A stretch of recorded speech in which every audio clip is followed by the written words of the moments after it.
Jodi Larratt uploaded a video after the event and said that she was not disrespectful towards the referees.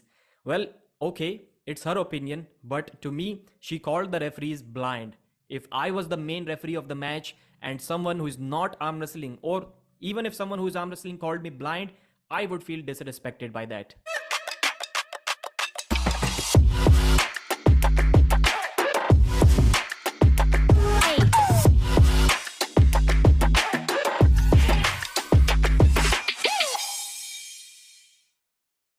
Alright, so in the previous videos, we talked about Evgeny Prudnik enough to a point where we almost painted him as the bad guy. Why?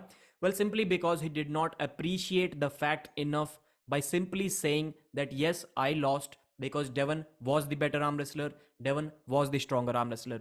Instead, he chose to complain about the way referees started the match, which was not the ideal situation. But in fact, if we look at it from other side, Prudnik did in fact bow down in front of Devon Larratt before the third round started, which clearly shows that he did in fact appreciate the fact.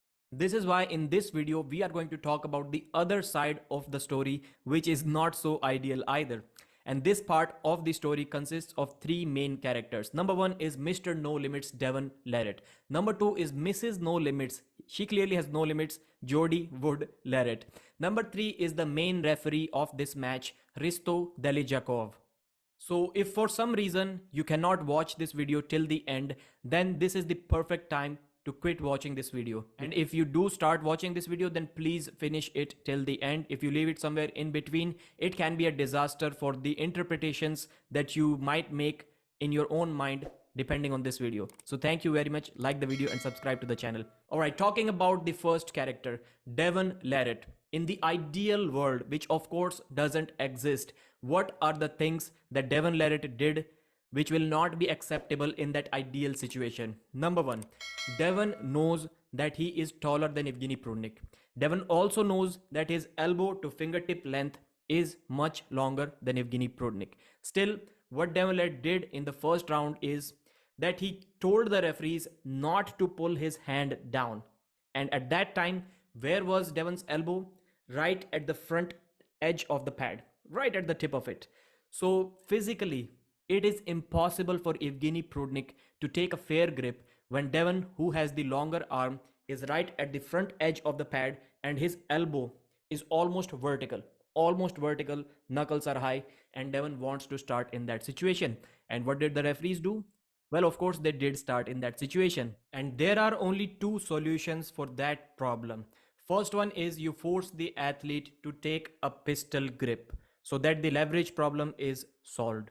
The second one is if the athlete doesn't want that, he wants to keep his knuckles high, then force him to move back of the pad and then drop this angle a little bit. Again, leverage problem is solved. Or if someone like Vitaly Lalitin is arm wrestling Todd Hutchings, then you may need to do both of those. But Devon was not willing to do any of these two things. And the second point is applying up pressure in the referee's grip, which is a very dangerous situation. Devon was complaining about Evgeny Prudnik lifting his elbow. He was saying that this is unfair. This is referee's grip. It shouldn't happen. And Devon was correct. And in fact, one more thing that Devon should know is incorrect is applying up pressure, back pressure in the referee's grip, which is also unfair. And arm wrestling is the only sport where the athletes are allowed by these loose rules to in fact start the actual match before the referee says go. No other sport in this world allows you to do that because any kind of up pressure or side pressure is actually starting the match. You can have as much static pressure as you want. You can crush your opponent's hand with your finger strength, with your grip strength if you want. That is totally acceptable. But any kind of up pressure, back pressure, or side pressure, it is literally starting the match before the go. And this is what Devon was doing, and it shouldn't have been allowed. This takes us back to the John Brzezinski versus Devon match at King of the Table. John Brzezinski experienced similar problems. He was not as tall as Devon. His arm was shorter. So he had two options, either lift his elbow up, which in the referee's grip would have been a foul, or to contest Devon's back pressure, his up pressure, by applying his own cupping pressure. And this is where Devon is really smart. He knows that his endurance is better than his opponent's endurance. This is why he keeps applying this up pressure. And when the referee allows or when the referee misses that the opponent is lifting his elbow up, Then Devon complains about him lifting the elbow up. When the negotiation is happening, and I allowed to lift my elbow and get a grip. No. Okay, so no. In referee's grip, then you can't be lifting. There's no lifting of the elbow in the gripping process. No. Good. Okay. This is precisely why Devon, during the rules meeting, asked the referee if he lifts his elbow up during the referee's grip, is it a foul? And the referees did say, according to the rules, that yes, it will be a foul, because Devon knew that he will be applying up pressure, and he's smart enough to convince the referees that he's not doing that, and the foul will be on the other guy. And of course, there are no fouls for moving in the referee's grip, clearly, at least in this event. That is why Evgeny Prudnik had to decide at one point whether he wants to tax his cupping ability by keeping to fight Devon for almost 2, 3, 4 minutes, just like John Berzing did for 5 minutes, and then eventually concede to the fact that Devon or the referees are not going to make it fair. So let's just start it anyways, which is exactly what happened in the first round. Third thing that was problematic was Devon abusing the referees. He literally turned into Matt Mask during the match, and he started dropping F-bombs on the referees, which is clearly unsportsmanlike, but the referees are too timid to do anything about that. Moving on to the second character of this side of the story, Jodi Larratt. At some point in the first round, Jodi decided to take things under her control, and she was shouting as loud as she can about the match, about how unfair Evgeny Prudnik was being to Devon by lifting his elbows, by moving in the referee's grip, which shouldn't be allowed. And to a point, she is correct. Prudnik shouldn't be allowed to do those things. She was Devon's corner man or corner woman, whatever you want to call her. So yes, technically and legally, she did have the right to be on the stage at that time. There was nothing wrong with that. So I don't blame her for that. I blame the referees for allowing her to do what she did. And just to clear one more fact out, she did absolutely everything perfectly to help her husband. If I was in Devon's situation and my wife was doing the same thing to help me out, I would have appreciated that fact. It's not on her, it's on the referee. Then Jodi Larratt uploaded a video after the event and said that she was not disrespectful towards the referees. Well, okay, it's her opinion, but to me, she called the referees blind. If I was the main referee of the match and someone who is not arm wrestling, or even if someone who is arm wrestling called me blind, I would feel disrespected by that. And towards the end of her video, she used the ultimate weapon, the Brahmastra, as I would call it. And she did say that to all the haters. So that is the weapon that works every time when you run out of logical statements to make. 50% people are supporting me. These are saying the truth, and 50% who are not supporting me, these are haters. There is nothing in between. Either you support me or you are my hater. Nothing in between. No logical critiques exist in this world, in the ideal world of Jodi Larratt or anyone who tries to use this weapon by calling out everyone as haters. And she did that without, in fact, addressing the main issue that everyone had. I was doing live commentary and my comment section was literally flooded with comments that please someone make Jodi Larratt shut up. Please have a mute button for her. Please kick her out of the stage. These were the comments. Why? Because we just wanted to listen to what Prudnik, what Devon, what the referees were saying, what the two best commentators in the business of arm wrestling were saying. We couldn't listen to her because of one Jodi Larratt.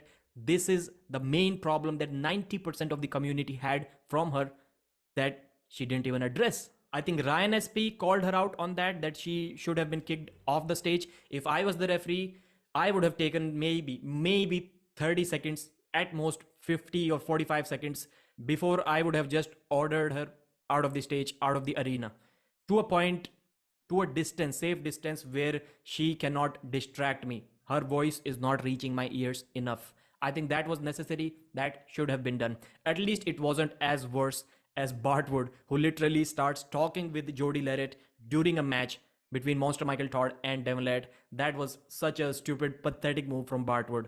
Now moving on to the third part of this story, the third character, the main referee, Risto from Bulgaria.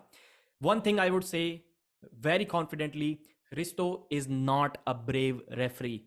In fact, he surrenders to almost every situation, literally every arm wrestler, to the fear of being called out for ending matches on fouls by organizers, by athletes, by fans. He is one of the most, I'm not getting the word, Like, what do you call the guy who surrenders immediately to any pressure situation?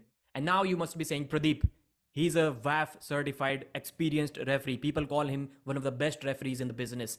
And how can you complain about something without even ever refing a single match? So, to answer those questions, yes, I can. And I will. Of course, I can. This is very clear. You can watch any of the East versus West matches. He's literally scared to give any calls. If the round ends very closely, if the pin is very close to the pad, it is a slip or a parallel pin, a close call to say. He's literally scared. He's looking at the athlete who is losing the round as if expecting some kind of permission from him. He's literally almost requesting him, please don't shout at me or don't say anything to me, I'm going to give him the win. And when he sees that the athlete is okay, he's not saying anything, then he announces winner. You can literally go back and see almost every time it happens. Whenever there is a close call, he's scared to give that call. Devon's shoulder was below the table in a losing or neutral position, both of them, for almost 7-8 seconds, and Risto had absolutely no clue that it is a foul. This is one of the most talked about rules in arm wrestling. A 6-year-old child now knows that if you are in a neutral or losing position and your elbow and your humerus is downwards, which Engin clearly said, then it is a foul. But for some reason, Risto was not aware of that. He literally took 7-8 seconds, and not he, the other referee gave the foul to Devon. And that was also after Engin reminded these referees that it should be a foul. So that makes me question the competency, the ability of these referees as well. I know I may sound stupid saying that, but to me, that is not good refereeing if you do not even know the most talked about rule in arm wrestling. So I would say, Risto, you are a great referee, but in WAF. Here, you made a mockery of the referee's grip. You just literally let everyone abuse the referee's grip. And I think any hate that you should be getting from it, you totally deserve it, my man. Thank you very much for watching. Like the video or dislike the video if you disliked my rant about things. Subscribe to the channel so that you can hear more rants in the future. Bye.